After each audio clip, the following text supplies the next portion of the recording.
Hello everyone and welcome back to New Horizons. Hey, wait a minute, you shouldn't be in here. Hey! That's not where the grass block goes. Oh my goodness, these guys are everywhere. You should see outside. It's absolutely destroyed. Speaking of destroyed, today is time for some Thaumcraft. I hope. And the reason I say I hope is because, well, this is Gregtech New Horizons. There is multiple rabbit holes we're probably going to end up jumping down. But that is perfectly fine. We have to embrace the rabbit hole. So last episode we finished off this benzene system. We got our fully automatic Ender IO farming station, and this completes the loop to fully automate the benzene production. Not something we're going to work on today, but the first issue I'd like to address is this lumber axe. It's currently broken again. It would be quite nice to make this unbreakable, and we actually should be able to do that with the tools we have available. Swapping out the large plate with obsidian should give us one level of reinforced. Wait a second, that didn't actually switch it out. Is it because it's broken? Does it need to be full durability? Aha, there we go. That gives it an extra 3 levels of reinforced. One more obsidian large plate takes it up to reinforced 6. Reinforced 7. Reinforced 8. 9, and do we have the modifier for this? Oh, we do. Excellent. I guess because switching out the tool part gives us 3 levels of reinforced. I mean, hey, it totally works, and now we have the unbreakable lumber axe. So yeah, this thing should be in a stable state where we can just leave it and it's going to automatically produce us benzene out of nothing. However, before jumping away from Gregtech and into magic, there's one more thing I would like to make sure we do, and that is to keep the blast furnaces going. We need to cook up a lot of the stainless steel. We're also out of aluminium. To make sure we can do this sustainably though, we do have to make the switch finally away from combustion generators and replace them with gas turbines, which will of course run benzene. The gas turbines is not actually something we have at the moment though, and we also don't have the circuits to craft them either. At least I'm pretty sure we don't, right? No, we don't. As much as I wish they were in one of these chests, I don't think we have them. We might as well try to make as many as we can right now, at least within reason. So yeah, let's see how many circuits we can get here.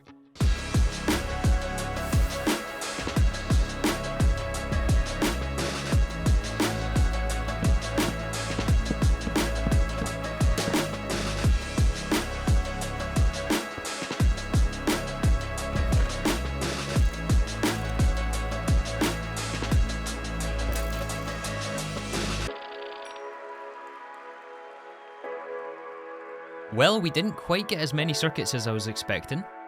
I think we're going to hold off on the cheaper recipe once we get the clean room.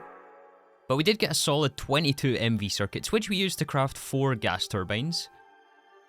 Those are now installed on one of the blast furnaces with a very big backlog of benzene to run through. And that is cooking up all of our stainless steel and aluminium. So yeah, Thaumcraft. I know that many of you guys are going to be unfamiliar with the mechanics in this mod. And truthfully, I will admit at the very beginning here, I still have a lot to learn. So I guess we're going to go through this together. But I suppose the first question is, what can we do with Thaumcraft? Or more importantly, what can Thaumcraft do for us? Well, for a start, we needed to craft the ender tanks and chests. These will become almost essential once we start drilling fluids and chemicals from other planets. We can also get some really nice weapons and armor. Boots of the Traveler is something early, well, not super early game, but something I would like to get today. The vanilla enchantment table is actually made in Thaumcraft. Thaumcraft is also how we access Botania, which is a new feature in GTNH. And it's also used to access blood magic, wherever that chapter is. I can never find it, there's so many chapters here. Yeah, it's also used to unlock the blood magic section of this pack. So we have a lot to look forward to. Let's get started here, and we're going to take it basically from the top. So the first objectives in Thaumcraft we've actually already completed, right? We have access to the very first iron-capped wooden wand. We have our thermometer, and we have our Thaumonomicon. I haven't actually shown most of this in the episodes yet, but basically every time we get a new machine, I always make sure to scan it here. And you can see a list of aspects that these basically break down to. That is all detailed here in the Thaumonomicon under Aspects of Magic. And there are 6 primal aspects: Air, Terra, Ignis, Aqua, Ordo, and Perditio. And then combining certain aspects gives you the compound aspects, all of which you have to unlock separately, just by scanning things in the world. And I believe we've now unlocked everything. There's quite a few here, but yeah, the next step after this is to unlock some of the recipes. As you can see with the ender tank, we have not completed the research to craft this item. So that is where the research table comes in here. So let's say we want the recipe for alumentum. We need to have scribing tools and a piece of paper. And we can collect the research notes for these, place them inside the research table, and now we have to complete this little minigame. So Alumentum is made up of Precantatio, Ignis, and Perditio. That's basically just the names of these aspects, right? Perditio and Ignis are the primal aspects, so you can't break these down any further. However, Precantatio, as you can see here, is made up by the little circle and what looks like a candle, I think. I can never tell what that is. But that is basically Vacuos and Potentia here. And Vacuos was made up of air and Perditio, and Potentia is made up of Ordo and Ignis. You can see their makeup just below the tooltip there. So what we have to do is basically combine these aspects together. And I'm not great at this. There is basically a meta where you break everything down to Instrumentum and Ordo, but I'll kind of explain that later. I don't think that's really applicable here. So there's normally always multiple paths that you can take with this. But let's say we go Gellum, which is Ignis Perditio, and then another Perditio, another Gellum. So that links those two together. We need the final one over here. Find something that links Precantatio and Perditio together. Does that even exist? I'm not sure. It does exist actually, in the form of Vitium. And we've now discovered Alumentum. All we need to do with this is right click. Now that we've completed the research, we can actually view it in NEI, and it should give us the ability to craft this within the Crucible. Let's do the same thing for Nitor.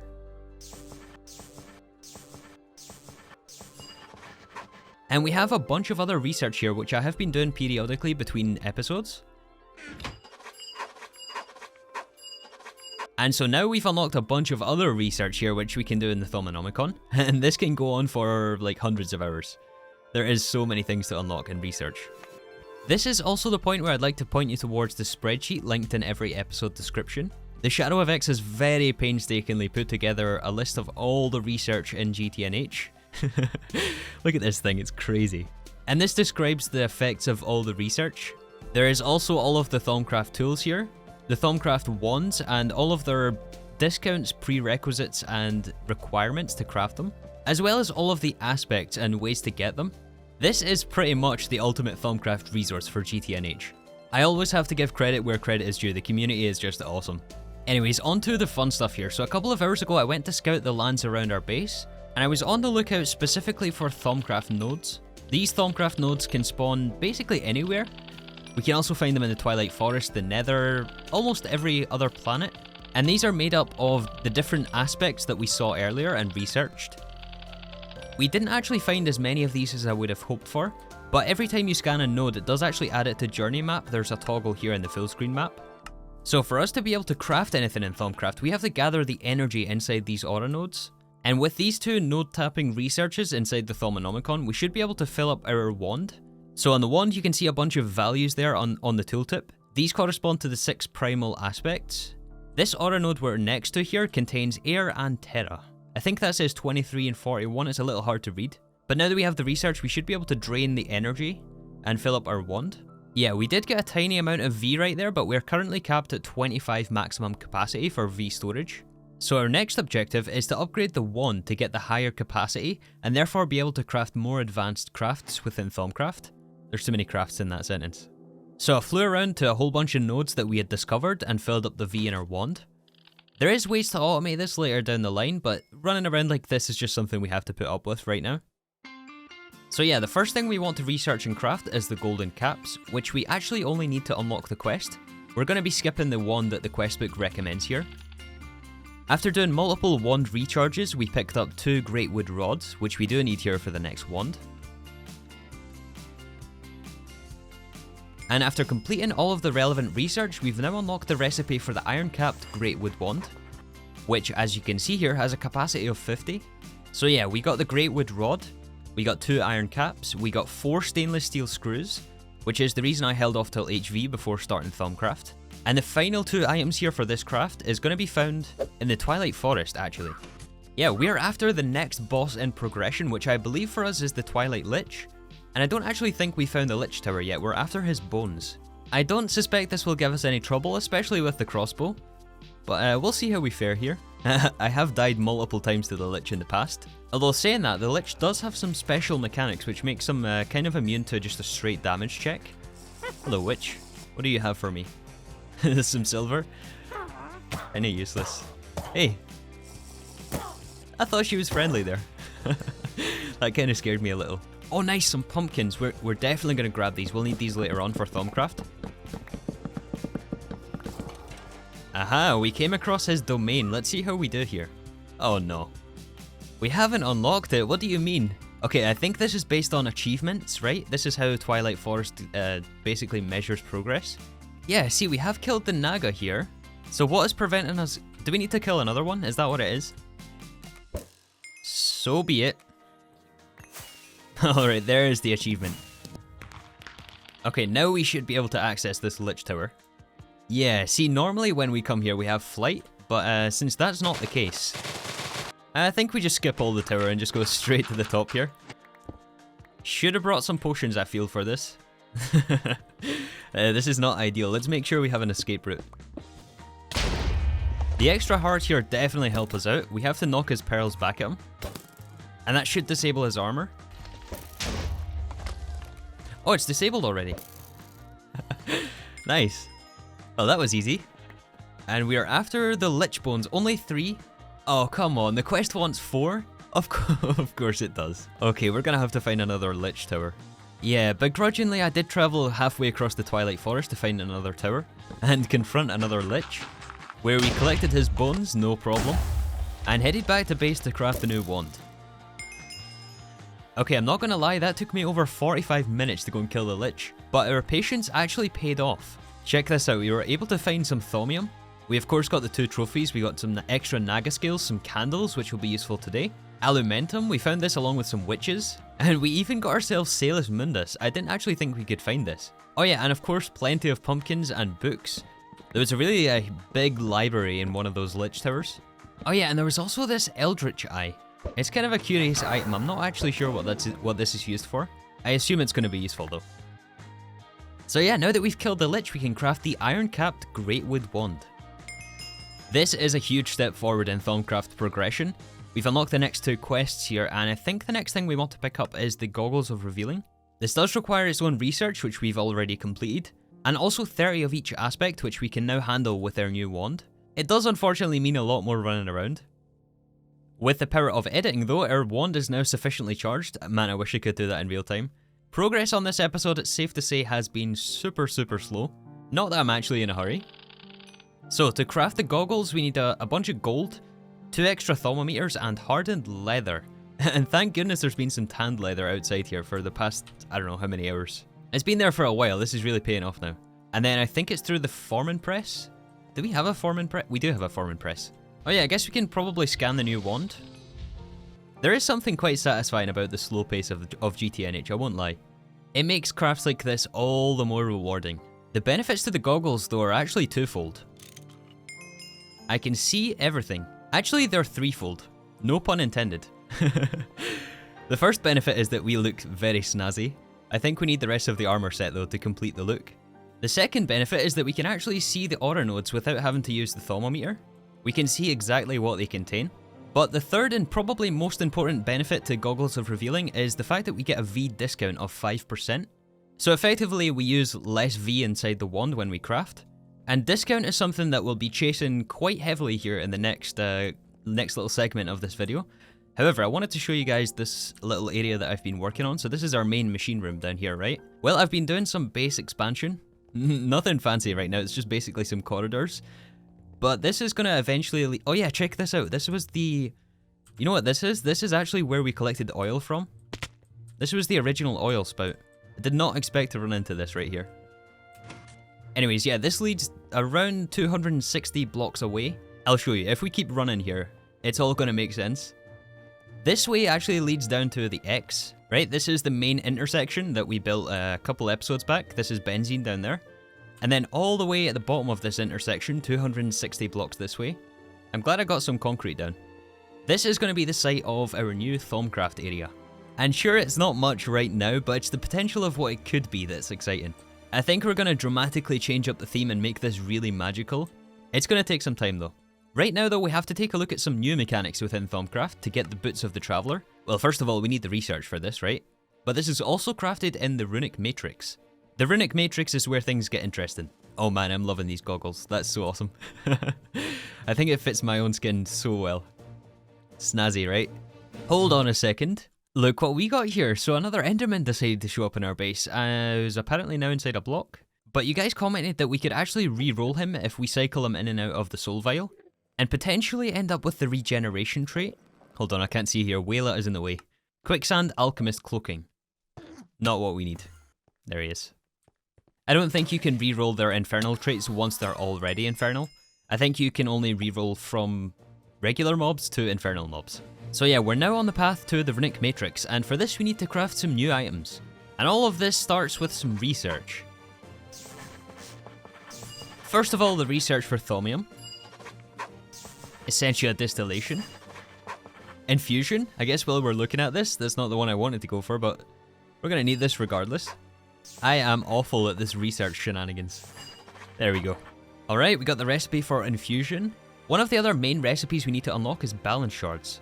And this is some crazy combination of researches in multiple pages, and I can never find where it is. And it doesn't help that things actually hide themselves until you unlock the prerequisite. For example, all of these tools just unlocked, or just became visible after we got infusion. Aha, I think I found it. Okay, I went back and watched my old video. It's in the alchemy tab, then you pick up basic alchemy, magic tallow, alchemical duplication. Yeah, then we get to the fork in the road, we need alchemical manufacture. Another big research. Yes, perfect, this is what we need. This unlocks shards recrystallization. This, I suppose, is a good example of the instrumentum and ordo spam. This kind of tactic works because you get so much of this ordo and instrumentum, and every time you pull this onto the table, you do actually lose one of these points. Almost all of the Gregtech machines have at least like 20 to 50 instrumentum though, and lots of ordo. And of course we're going to be crafting lots of Gregtech machines, so you get basically the most of those points. So it took me a while to realize this. The easiest way to go about this is just to think about, okay, how can I boil this down to ordo or instrumentum? One more. Okay, so now what we have to do is make a bit of a mess. No, hopefully not. We are going to take some of these shards, which we got from the Twilight Forest. I also ran the remaining ores that we had through ore processing throughout this episode. And the best way to process these by far is to put them through the sifting machine. Some of them should already be finished. Yeah, we got a bit of Air and Terra. These also, by the way, correspond to the primal aspects. This is where I used to get confused before, but yeah, we have these shards in item form. We have the primal aspects in research form, which we collect from the nodes. Oh, no. I did not just see this guy in here. But yeah, we can also put these inside the Crucible, which is what we need to do now to make balance shards. And we're going to do this in the Eerie biome. I know I can't pronounce that word, okay? You don't need to comment. This biome, this black biome, spawns next to one of those obelisks that you can see on the map here. And the good thing about doing Crucible Crafting here is that, well, Crucible Crafting can actually make a mess. And quite a big and permanent mess as well. Something very, very difficult to clean up. In essence, there is a mechanic called Warp and Flux. And this is the scary part of Thaumcraft. This is basically what you get when you go to the dark side. It basically turns your whole base purple, and it is just not a good time. So yeah, we have to be extremely careful with this. The good thing about doing this in the Eerie biome is basically the worst that can happen here is turning this whole biome into tainted lands, which will spread throughout the whole biome, like it basically spreads forever. And then we can basically say bye-bye to our whole base. But doing it in the Eerie biome, the Eerie basically overwrites that. So even if we make a really big mess here, it's only going to be temporary. Of course, this time though, everything is going to go flawlessly. So yeah, the Crucible, it has to be filled with water, which we can do with our newly crafted reservoirs. Automatic output, I believe, works. Yes, it does. We need a heat source for this, which I believe we can get from a quest reward. And the water should start boiling here. Yeah, now we're ready to begin the Crucible Crafting.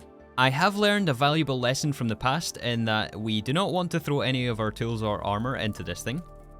Because anything you throw in there will be destroyed and converted into the aspects that these things break down into. So to make the balance shard, we need 2 of each aspect, and then you throw in the shard, which is the catalyst item, and it should output balance shards.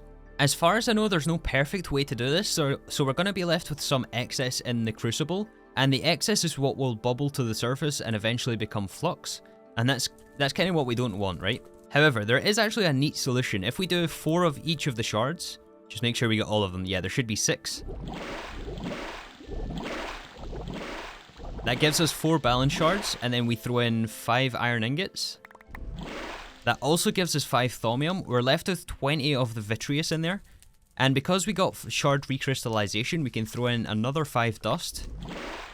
And that's going to give us all of the shards back, and we're left with a clean, empty crucible. Perfect. As far as I know, this is the cleanest way to make thaumium and balance shards. Another super awesome thing about the Goggles of Revealing is it shows what's inside the crucible. Things are going flawlessly here. I got this all under control. Oh my goodness, this is a mess.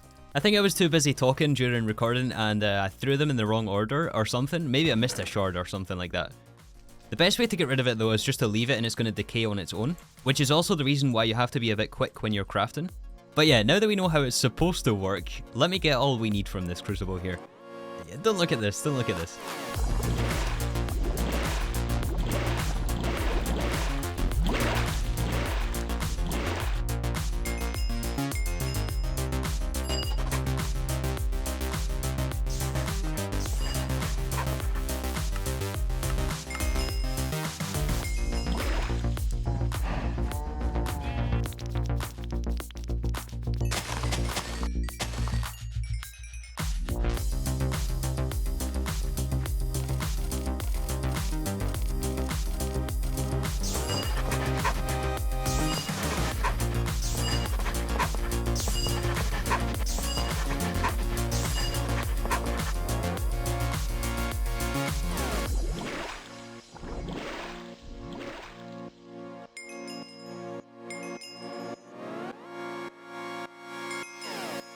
Play GTNH, they said. It would be fun, they said. Oh my goodness, this thing takes forever. So it's been around, I don't know, it's been about 4 hours for me. And I feel like we're on a bit of a treadmill here. We're kind of in the same place we started, is the feeling I'm getting. But we're itching our way ever closer forward to Fusion. We're really, really close, actually. But yeah, any of you guys started at the same time as me and who are still playing this pack, well done. We're at the first checkpoint here. So yeah, you'll be pleased to hear I didn't make any more mess with the crucible. I have been farming so much cotton here for string, and we need it to craft enchanted fabric. I believe we need 18 for the quest. And this will allow us to complete the look and pick up the full thaumaturge set. So we have the leggings, the chest piece, insufficient V. However, at this point, we actually have a solution for V, as you can see behind us. These are so-called Primal Shrooms, which will give us a tiny amount of V in the wand that we're holding when we break them. And I think the amounts are random, but you can see it kind of slowly build up on the wand here as we pick up the V. And the cool thing about these is they do respond to bone meal. And this is one of the first ways we can cut out having to run around the world to all of the nodes. There is much better ways of doing it though in the future, which I would like to look into. Recharging the wand gives us the Thaumaturge robe. And finally, the Thaumaturge's boots. And the quest. Oh yeah. Now we are a wizard, Harry. So this gives us an albeit tiny amount of discount, but it's something very important for us to be able to craft the next tier of wand. So to craft these Primal Shrooms, we did take our first tiny amount of warp. Warp is indicated in the tooltip as forbidden knowledge when you pick up the research note, and this is permanent warp as well. There is 3 types of warp: permanent warp, sticky warp, and temporary warp. All of which are difficult to remove, but the permanent warp is more or less permanent, at least until the very, very late stages of the game. So we're going to be counting every single piece of warp that we pick up, especially the permanent. So I think we're at 1. If we're reckless enough to get up to, let's say, 50, then we can potentially get insomnia, making it impossible to sleep. At 65, we get periodic blindness and poison. 80 warp gives us Enderman, as if we don't have enough of those already. And 200 warp spawns a wither next to us, in our base. So yeah, we definitely have to be careful with this. Oh, I did make a mess here. You didn't see that. The Primal Shrooms are actually quite easy to craft. All we need is 4 small piles of stone dust, 2 pumpkins, and a Vishroom. And the relevant research, of course. But these Vishrooms, I've been actually buying from the quest book. Every 20 minutes or so we can buy them for 20 Dark Wizard coins. And it turns out I didn't quite make enough thaumium here for the next stages. There's some more mess. The shroom recipe isn't quite as perfect as this balance shard one. Oh no, I messed that up again. Oh, of course I did. So yeah, I think we're just about ready to craft this runic matrix, and we're actually going to make 2 of these. And the reason for that will become clear later on, but that just that does increase the cost quite a lot, at least for all of this V that we'll need. So the first thing is mixed crystal clusters, which is all of the shards plus balance shards. How many of these can we get? 5 at a time, I guess. And then we need to recharge the wand. We're actually almost out of bone meal. I might have to go and take a trip to the nether. And it would be pretty cool if we could automate this process somehow. I don't know if that's possible, or even worth it, since we get better options down the line. Alright, now that we got the 8 mixed crystal clusters, just enough V for that one. We also do need an MV laser engraver to craft arcane stone bricks with the ruby lens, so this is one of the gates you have to pay attention to if you want to start Thaumcraft. Yet another brick in the wall. And the final thing we need is Eyes of Ender. I'm really hoping I crafted extra last episode. We used these to get the inventory panel, and we do have an extra 9, perfect. We only need 2 today. And this does allow us to complete the craft for the runic matrix. I don't think we've unlocked the quest for this though, and we don't have sufficient V for the second. So I decided to take a quick trip into the nether for more bone fragments to pulverize into bone meal. I thought that would be the quickest way to get us the V we need for all of these Thaumcrafts. The other thing we'll need for this setup is 4 arcane alembics. Quest only calls for 1, but we'll make extra. Bone meal right here is a lifesaver. And I think finally we'll also need an alchemical furnace. This should be an extra quest. Perfect. Now we just need a few arcane pedestals. And now we can start to do fusion crafting. It's going to take me a bit to set up the multi-block though.